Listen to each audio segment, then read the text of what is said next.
Hello.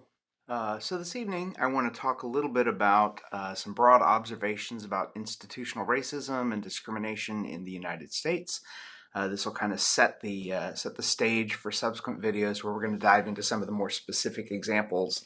Um, but let's start with a kind of overview of how institutional racism and how institutional race-based discrimination actually operate.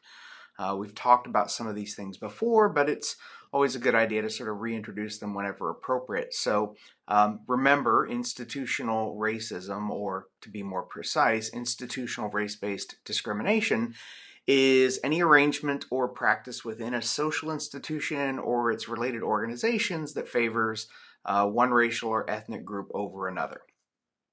Okay, so there are four basic themes in how institutional race-based discrimination operates. First, history is critical in creating present conditions, but also really, really important in creating conditions in which there is resistance to change, right? So the past kind of weighs on us, not only in terms of what the present looks like, but also how people sort of make sense of the present, which can sometimes impede efforts to sort of make a restitution or to alter existing arrangements. So institutions have historically defined and enforced racially distinct norms. So as a consequence, the patterns of inequality that we see in the present moment in the United States is a reflection of those antecedent conditions, those conditions that kind of came before this present moment. So that's the first thing. History is critical in this process.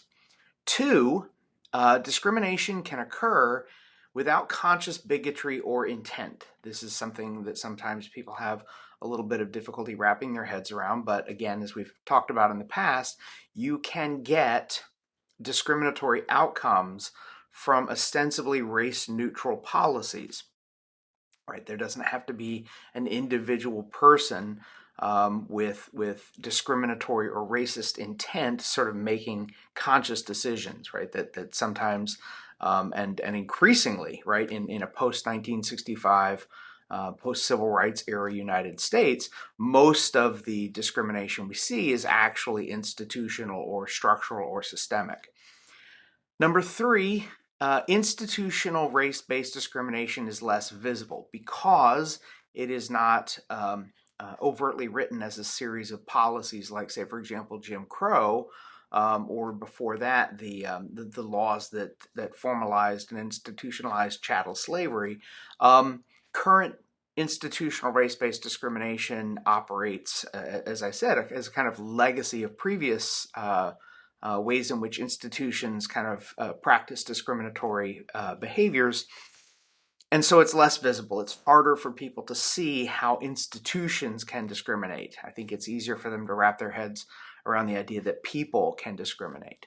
And finally, institutional racism is reinforced by the interconnected nature of institutions. So, for example, if minorities historically have been excluded from educational opportunities, that's going to impact their opportunities in the labor force that require, say, for example, certain educational credentials.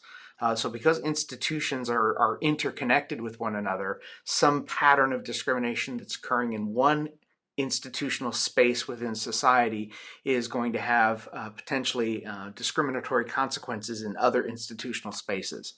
And because of this, institutional race-based discrimination is the most entrenched form of the forms of racism that we've talked about over the course of the semester. So I want to give you some examples of taken for granted institutional race-based discrimination, things that people don't even really think about as kind of manifestations of this sort of legacy of institutional discrimination that kind of came before the present moment in our history. There are presently 12 U.S. military forts or camps that are named after Confederates. Think about that for a second, right? The United States military, the representation of nationalism and its ability to project military power and military influence into the world, has 12 bases or camps named after people who committed treason against this country, right? So Camp Forrest in Tennessee, which is named for Nathan Bedford Forrest, Fort Hood in Texas, which is named for John Hood, Camp Maxey in Texas, which is named for Samuel Maxey, Fort Lee, Virginia, of course, named after Robert E. Lee, the general that was in charge of the Confederate Army, Fort A.P. Hill in Virginia, which is named after Ambrose Powell Hill, another Civil War general. George Pickett, there's a Fort Pickett in Virginia named after him. Fort Bragg in North Carolina is named after Braxton Bragg. Fort Polk, Camp Beauregard, Fort Gordon, Fort Benning, Fort Rucker. These are all named after Confederate generals or military leaders. The Confederate flag, right? The battle flag, what they call the stars and the bars, what most people think of as the Confederate flag, is either flown at a number of government sites, or it's an element in a number of state flags. The state flag of Georgia from 1956 to 2001 contained elements of the Confederate flag. Mississippi, 1894 to the present. Elements of the state flag are found in the flags of Alabama, Arkansas, and Florida. Notice, by the way, this is really going to become relevant later in the unit, but notice that these flags either begin to incorporate elements of the Confederate flag beginning in the 1950s, which coincides with a period of increased social justice movement and civil rights movement activity among notably blacks, but other racial and ethnic groups as well. So it kind of becomes not a long-standing tradition or heritage when it comes to state flags, but rather an effort to sort of reincorporate imagery and iconography from the Confederacy into state flags at a time when the descendants of slaves in these states are beginning to see real gains in terms of economic opportunities, education access, political representation, and things of that nature. The Confederate flag was flown over Fort Sumter in 2009. Now, if you know anything about American history, you'll see why that's especially egregious, because Fort Sumter was the fort that was attacked by the Confederates, triggering the Civil War. And of course, from 1962 until 2015, it was flown on the grounds of the South Carolina State House until activists kind of forced the South Carolina government to take that flag down. There are, as you know, because we've had this conversation over the last few years in the wake of the murder of George Floyd and the increased political activism of things like Black Lives Matter, there are memorials to Confederate leaders all over the United States, but especially, of course, in the southeastern United States, which was kind of at the core of the Confederacy. Now, these memorials didn't go up in the years after the Civil War. They went up in the late 1800s and the early 1900s as the Civil War was sort of being reframed and reinterpreted in the context of what we call the Lost Cause movement, which I'll talk about in just a moment. Also, of course, don't forget that there are mascots and team names in professional, collegiate, and amateur sports that have, explicitly racist team names or mascots. So, I'm a big baseball fan. I cringe every time I'm at a game with Atlanta Brave fans because they do this, little tomahawk chop, which is a stereotype or a caricature of Native Americans. You've got the Cleveland Guardians, who just recently changed their name to the Guardians from the Cleveland Indians, and before they went through the name change, they had a mascot named Chief Wahoo, which, again, if you ever want to see sort of a really cringy example of a sort of a racist or stereotypical team mascot that again really just plays on the worst kinds of stereotypes, do a Google search. The Washington Commanders, they finally changed their name from the Washington Redskins. Redskins, I mean, that would be akin to naming a team from, Atlanta, the N-words, right? Or, the San Antonio Wetbacks or something like that. It's just, again, really unbelievably overtly sort of racist imagery, names, and iconography. And that's beginning to change, right? But you can see in sort of real time the resistance to sort of giving these things up. People might even acknowledge that there are racist overtones or messages embedded in these names or in these images, but because that's been the team mascot for X number of years, they're very reluctant to part with it. Their acceptance of the acknowledged racism of some of these team names and mascots notwithstanding, they would like to keep them. Thank you very much. So let me sort of explain what I mean by the lost cause, because I mentioned that, and it's probably something that we can sort of elaborate on in subsequent videos or in class. But the lost cause is a set of beliefs that kind of arose, especially in the white American South in the late 1800s and the early 1900s, that ultimately described the Confederate cause as kind of a heroic struggle against great odds in spite of its defeat, right? The treason that was committed so that the southern states could continue to practice chattel slavery in contradiction to the growing abolitionist trend in the country as a whole.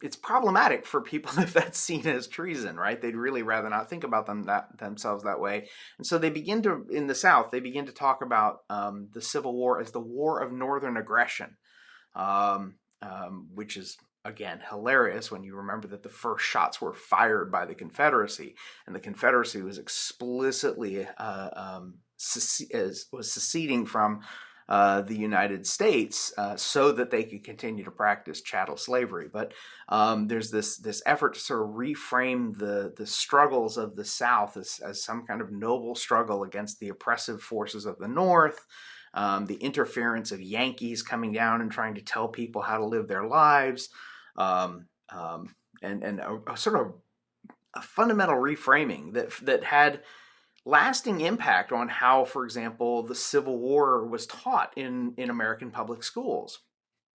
And also, of course, how Reconstruction was taught and understood in American public schools in a way that sort of served to undermine or undercut the case for things like Reconstruction and the various efforts to sort of restore or create, initially not restore, but to create some measure of racial justice in the post-Civil War era.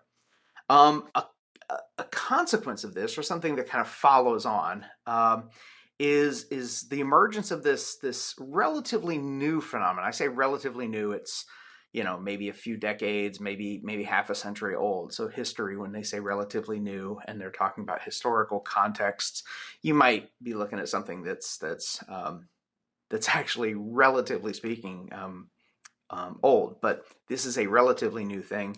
Called colorblind racism. Colorblind racism is a form of sort of passive racial discrimination in which the inequalities that we observe that have race-based causes are kind of obscured, right? The causes are sort of obscured by a failure to acknowledge that racial categories matter. And you can kind of see this in how people talk about how we should approach race. So the appropriation of Martin Luther King's one line from his speech that he gave during the March on Washington for Jobs and Justice, in which he said, I have a dream that one day my children will live in a country where they're judged by the content of their character and not by the color of their skin. A lot of people have kind of appropriated that to say, even the great civil rights leader Martin Luther King says we should judge people based on their character and not look at skin color, which was not at all what he was saying. But people have kind of taken this idea that we're not going to pay attention to race because that is racist. and instead we're going to evaluate everybody sort of where we find them. But if we find people in unequal situations and those inequalities are the result of previous discrimination, then we're really not doing them any favors. We're locking in their inequality by refusing to recognize the degree to which a lot of that is a function of previous racial discrimination and racial inequality. So that concept of colorblind racism is something we're going to be talking about again a little bit more as we get further into this module. All right, two more things that I want to acknowledge, and then I can wrap this up for the night. First, I want to talk a little bit about the continuing realities of racial discrimination in the United States.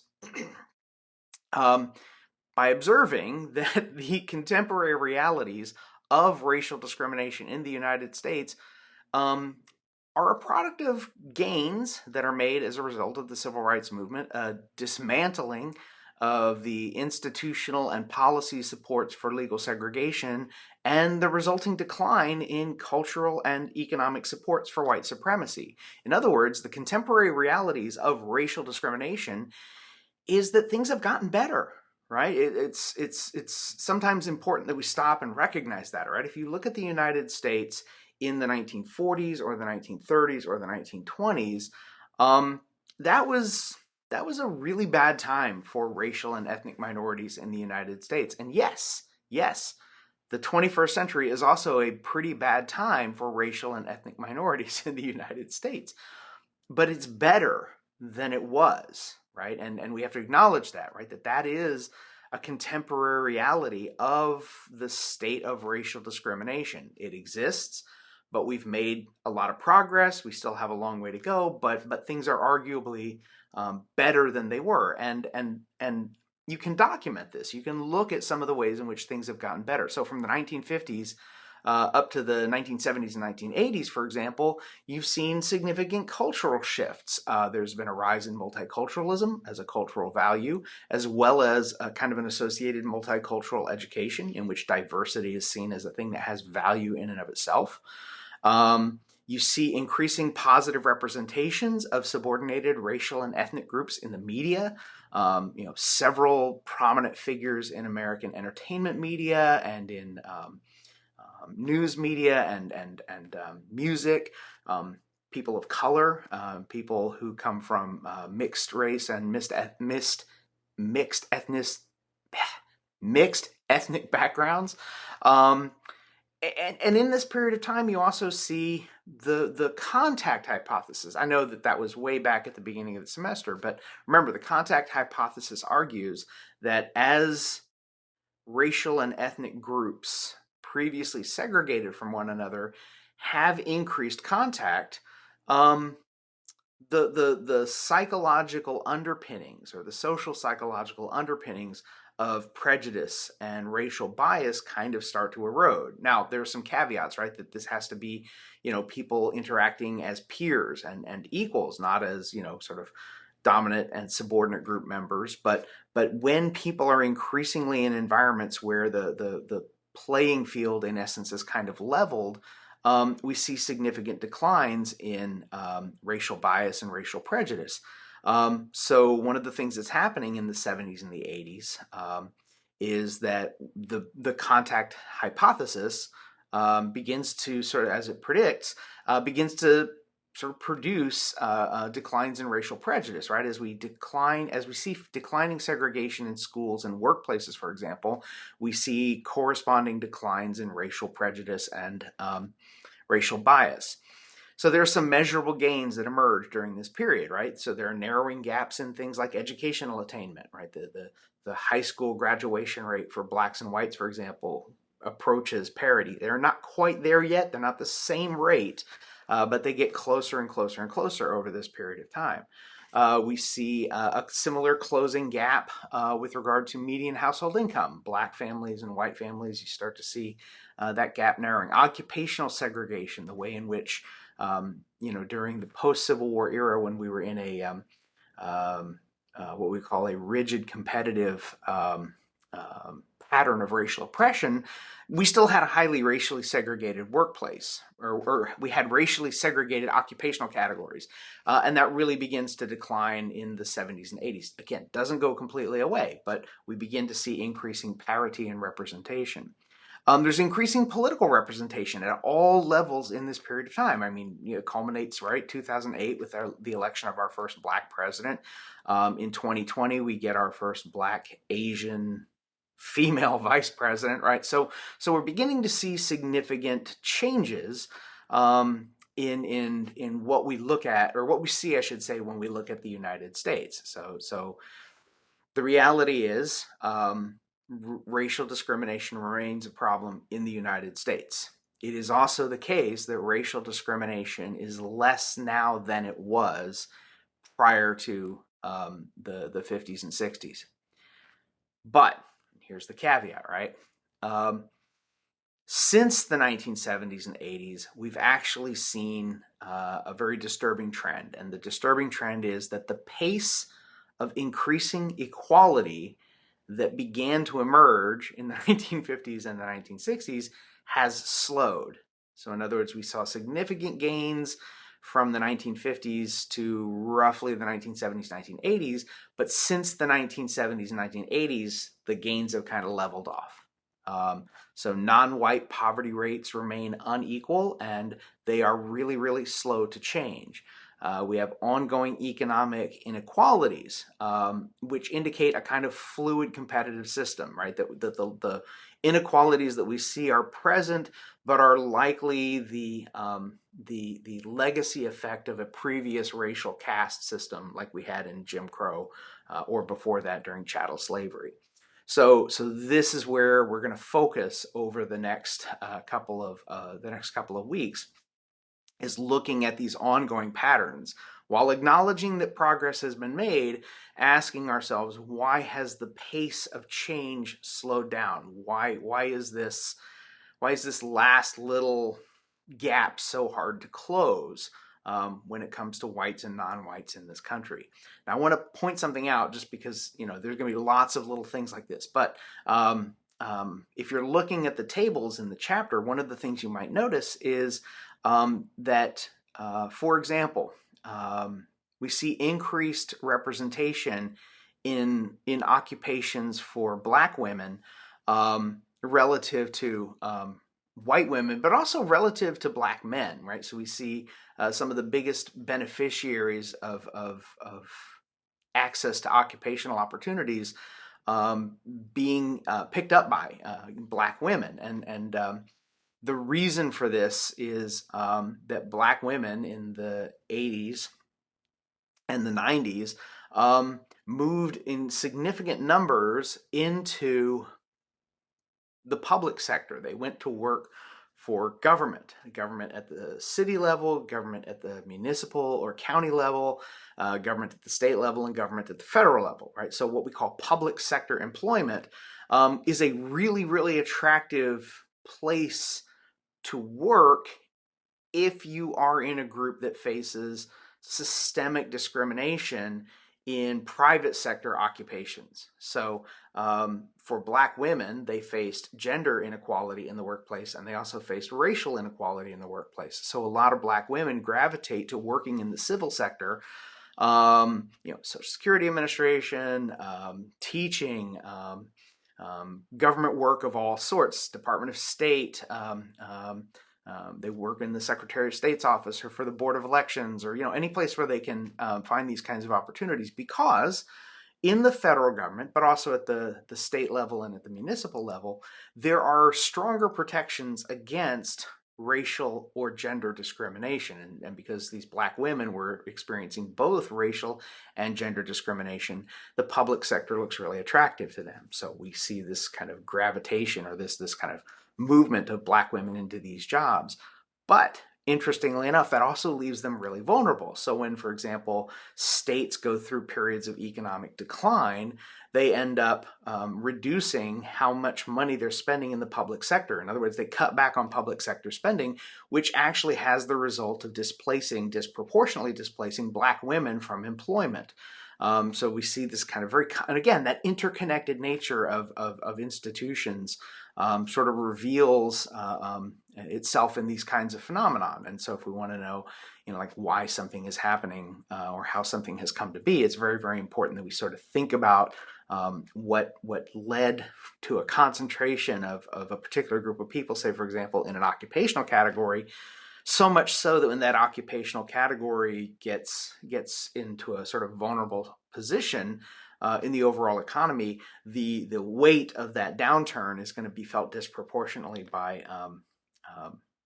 this one particular group of people. Okay, so again, some really, really interesting stuff. We're gonna go in a couple different directions and talk about not just ongoing contexts in which racial discrimination occurs, but we will come back to this notion of colorblind racism and touch again on sort of the social psychology of the country and the way in which that sort of facilitates ongoing patterns of inequality, but also creates conditions in which it's very, very hard to sort of address it and sort of work to rectify it. So if you guys have any questions, of course, please let me know. And I think I'll leave it there and just say until next time, take care.